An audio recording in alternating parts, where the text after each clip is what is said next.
is sorry, Zin, I'm going to ask an English question because I think other languages are covered for now. And I think Hendrik, it was partly covered this question, Jacques. But what did you get out of this match in terms of seeing the guys like Sia, Ox, Jaden, and also not having any injuries? But for you, what do you believe that you got out of this match? Yeah, obviously, what we got out of this match from a Wales team, I think I think it's fair to say, and not being any disrespect to Wales, but I think they could have selected a much more experienced side. But they obviously, like we did against Wales and Bloemfontein, I mean, we made 18 changes that week. I think they made a couple of changes this week because they probably want to see who of their French players can go to the World Cup. And from our perspective, we knew we were going to get a desperate guy, a young guy that would improve himself. We're playing against Sia. And that's what we got. I think if you look at the first half, 20, 30 minutes, I mean, it was a grind. And we really had to be clinical in our approach to almost start wearing them down. So that's what we wanted, and that's what we expected. And because we didn't know them so well, I mean, we had to find solutions within the game. Like, for instance, I thought their kicking game in the first half was excellent. Because we don't know the wingers that well and the nines that well, we almost had to find solutions during the game. So I thought that was a great preparation for us. Ross? Thanks, Ian. How's it, guys? Sia, that was a great 40-minute showing there from you. How good did that feel? How much confidence does that give you now? And overall, what did you think of your team's performance in that game? Yeah, it felt amazing. The fact that I didn't have any fear going into the game. I think our training sessions prepared me a lot. I remember we were doing a contact session, and I asked the guy to hit me a little bit softer, and Peter Steph came to me, he's like, trust me, you're fine, you know. And those kind of things, you can't buy that. Somebody has been through that. And so it was really good for him and Archie and Andre. For me, it was really good. And for the team, you know, we did well. I thought our discipline could be much better, especially in the first half. But I think what we wanted to do is stay disciplined, you know, and stay disciplined in the system, what we want to do. I thought we did that well. But yeah, next week we've got a different engine. We're going to get up again. Any questions from the floor? We saw minus pass with Damien up. We know what a great player the front foot was, but obviously the kicking didn't go so well. What's the message to him? Is there a plan B if there's a important kicker in the corner in a World Cup semi-final? Say, what's the message around kicking? Kicking for balls. Sorry, for balls. Was he bad? How much did he miss? Three. 56%. He missed four. No, he missed two conversions, two penalties. 3 conversions, 2 penalties. No, just fire shots. Just keep on going. Yeah, that's it. Simple as. So yeah, when you offload after 4 minutes, 119 days without competitive rugby, it must feel pretty easy to do something like that after just 4 minutes. No, not easy at all. I think the work that like we've done as a group, my editor Jacques, the medical team, and also like a guy like Billy, like he's ridiculous. Like he speaks to me the whole time. He organizes everyone. He sees stuff that we don't see. He just told me he's gonna shoot up, keep your feet. I'm gonna give you the ball. Exactly what he said happened, and I could get my hands free. And Malcolm was waiting for that. And that didn't happen by luck. We trained that and we studied them. You know, all that we do in the week, the clips that they show us, you know, we watch every single guy in their team to see how they defend. So it's not luck, it's not maybe my own personal thing, it's just how we work together and the preparation that we do. We actually spend way more time in meetings and on watching huddle videos than on the actual field, because you see those matches over and over again. Alex? Hi, Jacques. You've obviously had the Rugby Championship and then this game. How much better do you think you can get going into France? No, we have to get better going into France. You know, we're obviously in a side of the draw that's knockout from game one. Having just to get out of our pool, we have to be on form, and I think that's what we're trying to do. Is probably spreading the load. Like today, we got RG got a full 80. I don't know when last he played a full 80. his diesel was singing, but it was good. It was good to get him, and that's what we're trying to do, to get everybody some match minutes. It's not always possible. A guy like Jaden got some minutes, and I'm happy. Like Sia got his first minutes today, Jaden got his first minutes, and Oxy got his first minutes, and I thought they utilized every single minute they had on the field. So we have to get better. We have to get better, more cohesive, going before we play Scotland. Also, that's obviously our most important game of the world. Jacques, what kind of challenge do you expect from Scotland on the 10th, and what can we do there? What they give so far? Yes, to be honest, a lot of effort went into Wales. I watched them a little bit, but I think I will be thumb sucking now, and obviously we're on New Zealand now. From Thursday, our off day, it was full on New Zealand mode. After New Zealand and after these two games, we'll probably get a good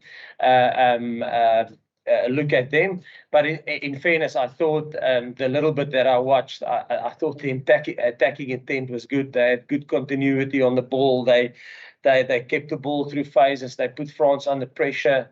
Obviously won the first game, and then had a narrow one in the second game where they actually came back. I think they were probably 20 or 15 odd points down, and then they pulled it right back. So no, listen, they're quality side. They're not where they are ranked in the world for nothing. I think they're just behind us. Jacques, you managed the prospects of trying to recreate similar histories the All Blacks did in 2011 and 2015. Now going into this. Obviously, I think it's. I think everybody would know that that's our aim, and you can't hide from it. We want to defend the World Cup, and be the second team to successfully have done that, being the All Blacks, being the first one who've done that. And obviously the added bonus, if we do defend the World Cup, we will be the first country to get to 4 World Cups. So it's a massive thing that we're playing for. And yes, that you can try and talk around it and talk it down, but that's what we want to achieve. And like you rightly say, it will be history. So can we take a few more on that? See, it's brilliant.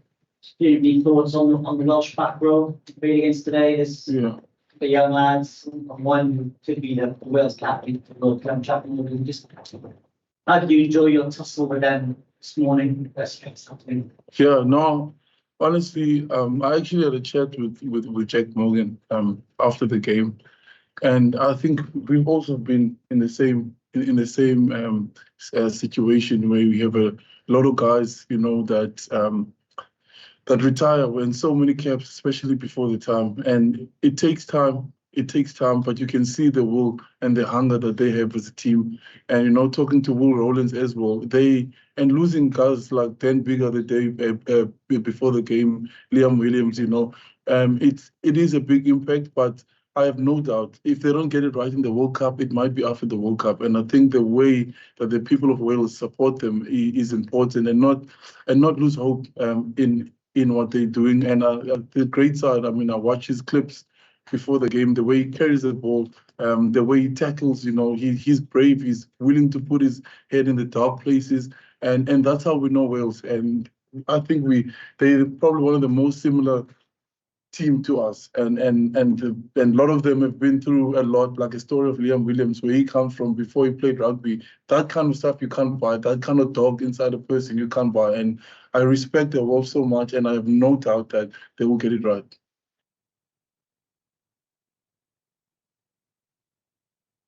Okay, Linda?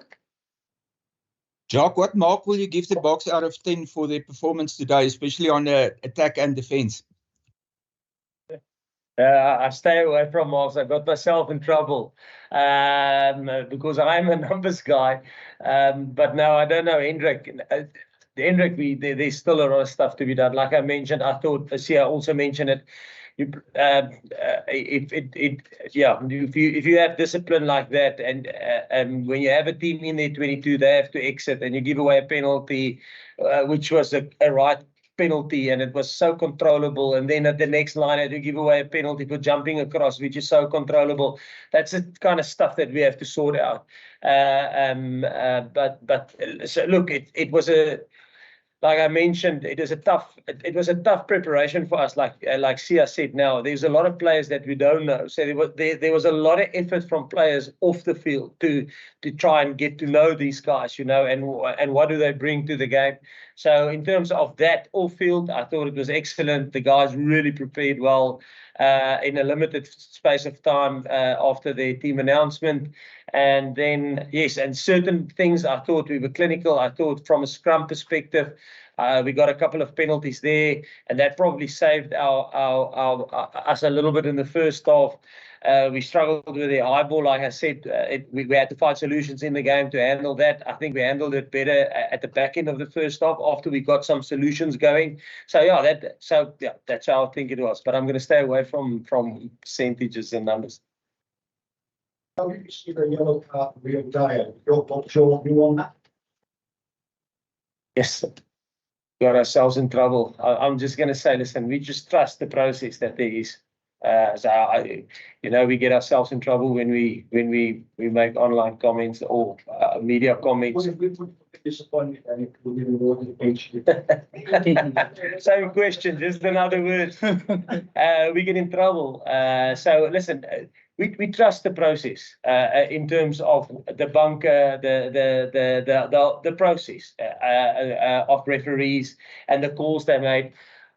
We had their comms, and their comms were excellent. I thought it was brilliant. The referees' comms. So I thought they said from the start, listen, this is a big decision. We have to take our time. They took their time, and so the process that the team of 4 followed to get to an outcome, can't fault that. But I'll stay away from that. We'll take the last question from Jan de Koning, and then we have to wrap it up, guys. Thank you, Zina. Thank you, Jacques. Thank you, Sia, and congratulations for being back. Jacques, you said in the beginning of the week you're going to give Sia as much time as when he's productive. And you got 40 very good minutes out of him today. What do you hope to get out of him next week, or are you just leaving it on the match day again? Yeah, we'll have to obviously sit down and do a team selection for next week. But yes, the plan with Sia was, as long as he's productive on the field, we're going to leave him. But we got capped by the medical team on 40. So we were never going to give him more than 40 minutes. And we had a conversation and said, listen, you go out as hard as you can with as much intensity as you can. And the moment that we can see he's not productive anymore, which obviously didn't happen, and the moment he feels, listen, I'm not productive anymore, then we will pull him. But we said, we from the start, we said, listen, we probably, if everything goes according to plan and you're productive and you feel good, and then we're probably going to give you 40 minutes. Yeah, and that's what we did. That was a guideline by the medical team. Thank you, guys. We'll be sending out the recording shortly to the SA media, so just keep an eye out for that. Thank you, Jacques. Thank you.